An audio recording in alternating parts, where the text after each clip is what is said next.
प्रिय दर्शकों, आपका आपके अपने चैनल एमएसजिल इंफोटेनमेंट में स्वागत है। आज हम आपको गुरु अंगद देव जी और शिवनाथ योगी साखी सुनाएंगे। गुरु अंगद साहिब जी भारत के पंजाब राज्य के खडूर साहिब में रहते थे। उसी गांव में शिवनाथ नाम का एक योगी रहता था। योगी ऐसे संत होते थे जो शादी नहीं करते थे। लोगों पर उनकी बहुत पकड़ थी। शिवनाथ बहुत घमंडी था। वह गुरु की प्रसिद्धि से ईर्ष्या करने लगा, इसलिए उसने गुरु को किसी भी तरह से खत्म करने की योजना बनानी शुरू कर दी। वह गुरु को छोटा महसूस कराने के लिए मौके की तलाश में था।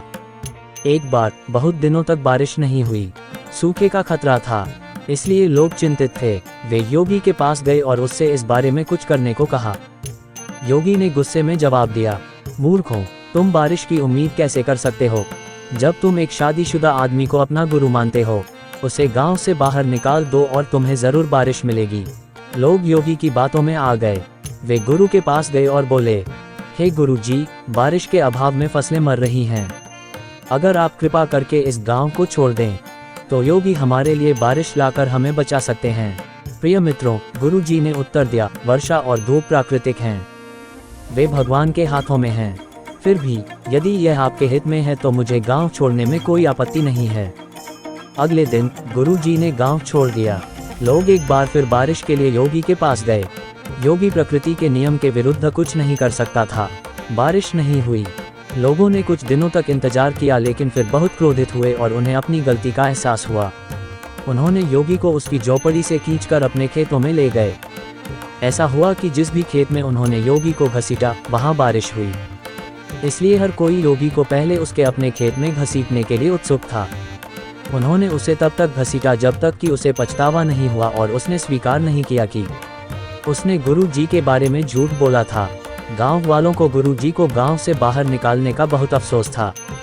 उन्हें अपनी गलती का एहसास हुआ। वे उनके पास गए और उनसे क्षमा मांगी। वे गुरु जी को बहुत सम्मान के साथ वापस ले आए। गुरु जी ने लोगों से कहा कि वे ईश्वर की इच्छा पर भरोसा रखें।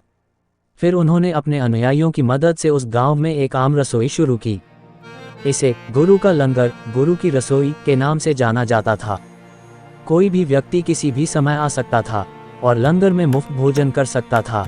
सभी जातियों, धर्मों, रंगों और नस्लों के पुरुष, महिलाएं और बच्चे एक साथ बैठकर खाना खाते थे। बहुत से लोग खुशी खुशी लंगर में मुफ्त सेवा करते थे और नियमित रूप से संगत में शामिल होते थे। जो भगवान की इच्छा से अंधा है, उसे अंधा क्यों कहें? नानक, जो भगवान की इच्छा को नहीं समझेगा, उसे अंधा कहना चाहिए। जो उसे अच्छा लगे, नानक, वही अच्छा है।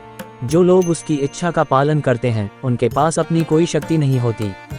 जब वह आदेश देता है, तो मनुष्य को उसका पालन करना चाहिए।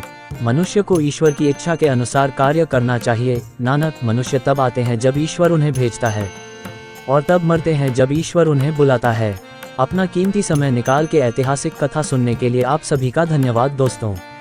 वाहेगुरु जी दा खालसा, श्री वाहेगुरु जी दी फतेह।